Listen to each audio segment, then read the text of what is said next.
আমি আজকে একটা ছোট্ট বিষয় নিয়ে আলোচনা করব, জান্নাত এবং জাহান্নামের পথ কেমন। তো এটা বলার আগে একটু বলে নিই হাদিসে কুদসি কি।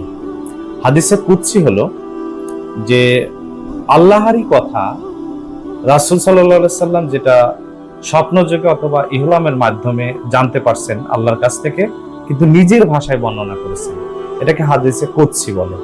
কোরআনের বাণী কিন্তু রাসূল সাল্লাম যা শুনেছেন আল্লাহর কাছ থেকে হুবহু সেই জিনিস লিপিবদ্ধ আছে, এটা কোরআন।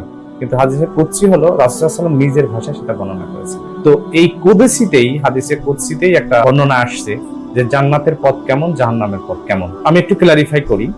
আল্লাহ সুবহানাহু ওয়া তাআলা যখন বেহেশত সৃষ্টি করলেন, তখন জিবরাইল আলাইহিস সালামকে বললেন, হে জিবরাইল, যাও বেহেশতটা দেখে আসো কেমন। তো জিবরাইল আলাইহিস সালাম তখন বেহেশতে গেলেন, দেখলেন বেহেশত অসাধারণ সুন্দর, আল্লাহ তার মনের মাধুরী দিয়ে বেহেশত তৈরি করেছেন। তো দেখে এসে বলছে যে, হে আল্লাহ, আমি তো বেহেশত দেখে আসলাম, আপনি যেভাবে বেহেশত তৈরি করছেন তো এখানে তো সবাই চলে যাবে। তখন আল্লাহ সুবহানাহু ওয়া তাআলা বেহেশতের চারপাশে দুঃখ কষ্ট সবকিছু দিয়ে ঢেকে দিলেন। ঢেকে দিয়ে এবার জিবরাইল আলাইহিস সালামকে বললেন, জিবরাইল, আবার যাও, তুমি দেখে আসো আমার বেহেশত কেমন। তখন জিবরাইল আলাইহিস সালাম গেলেন, দেখে এসে বলতেছেন, হে আল্লাহ, আপনার কুদরতের কসম, এই বেহেশতে তো মানুষ যেতে পারবে না, যেরকম কষ্ট দিয়ে ঢাকা আছে, এই বেহেশতে যাওয়া অসম্ভব। তখন আল্লাহ সুবহানাহু ওয়া তাআলা জিবরাইলকে দোজখে পাঠাইলেন যে তুমি দোজখ দেখে আসো, আমি দোজখ কিভাবে বানিয়েছি। তো জিবরাইল আলাইহিস সালাম দোজখ দেখতে গেলেন। দোজখ দেখে এসে বললেন, হে আল্লাহ, খুবই খারাপ অবস্থা, এখানে তো খুবই করুণ পরিস্থিতি, এইখানে তো কেউ যাবে না। তখন আল্লাহ তাআলা দোজখকে শান্তি, দ্যাট মিন্স আনন্দ দিয়ে ভরে দিলেন চারপাশটা। এবার জিবরাইল আলাইহিস সালামকে বলছেন, জিবরাইল, এবার যাও, তুমি দোজখটা দেখে আসো। জিবরাইল আলাইহিস সালাম এসে বললেন যে, হে আল্লাহ, যেভাবে দোজখটাকে প্রকাশ করা হয়েছে আনন্দ দিয়ে, খুশি দিয়ে, তাতে মনে হচ্ছে এখন তো সবাই এখানে যাবে। তো আল্লাহ তাআলা এখানে কি বোঝালেন? আর আমি যে টপিকসে ছিলাম যে বেহেশত দোজখের পথ কেমন, পৃথিবীতে যে কাজগুলো সবচেয়ে কষ্টকর, যে কাজগুলো কঠিন, যে কাজগুলো স্বাভাবিকভাবে কেউ আনন্দিত হয়ে করে না, এই কাজগুলোই হলো বেহেশতের পথ। এই পথগুলোই হচ্ছে বেহেশতের।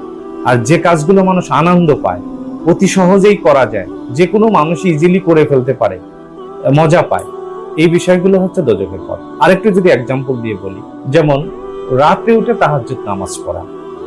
আপনি রাত 1টা-2টায় উঠে তাহাজ্জুদ নামাজ পড়বেন, এটি কি আপনার কাছে খুব স্বাভাবিক মনে হচ্ছে?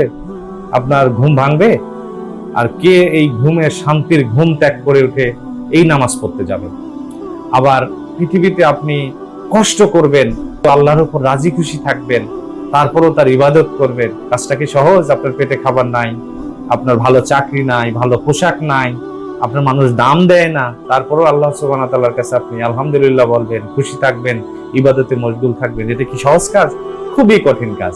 আর এই কাজগুলো বেহেশতের পথ। আর দোজখের যেমন মনে করেন গান বাজনা হচ্ছে, টাকা পয়সা আছে, গাড়ি বাড়ি আছে, আনন্দ ফুর্তি করবেন, বিভিন্ন মেয়েদের সঙ্গে মিশবেন, পৃথিবী দুনিয়াবি সবকিছু আপনি ইজিলি পেয়ে যাচ্ছেন, যেখানে খুবই আনন্দ, খুবই মজা। এই কাজগুলো হলো জাহান্নামের কাজ। বোঝাই যাচ্ছে এটা জাহান্নামের পথ। তাই পৃথিবীতে জাহান্নাম জান্নাত চিনতে হলে কাজের মাধ্যমেই আমরা অতি সহজেই বুঝে ফেলতে পারি কোন দিক দিয়ে জান্নাতে যাওয়া যাবে, কোন দিক দিয়ে জাহান্নামে যাওয়া যাবে। আশা করি এই ছোট্ট ভিডিওর মাধ্যমে আপনি জান্নাতের যাওয়ার জন্য যে কষ্টসাধ্য কাজগুলো আছে, আপনি এটাকে সহজভাবে নিয়ে আল্লাহ সুবহানাহু ওয়া তাআলার প্রতি কৃতজ্ঞ থেকে আপনি কাজ করে যাবেন, ক্ষমা চাইতে থাকবেন, আল্লাহর কাছে কাঁদতে থাকবেন। আর কারণ আল্লাহ তাআলা সৃষ্টি করেছেন আমাদেরকে কান্না করার জন্য, আমরা কাঁদবো, আল্লাহ তাআলা খুশি হবেন, আল্লাহ তাআলা আমাদের প্রতি দয়া করবেন, পৃথিবীতে দয়া করবেন, সাথে সাথে পরকালেও দয়া করবেন। আমার মনে হয় ছোট্ট ভিডিওর মাধ্যমে আপনার কিছুটা হলেও এই বিষয়ের উপর একটা আগ্রহ তৈরি হবে, কিভাবে বেহেশতের পথে আমরা অগ্রসর হতে পারি। ধন্যবাদ সবাইকে।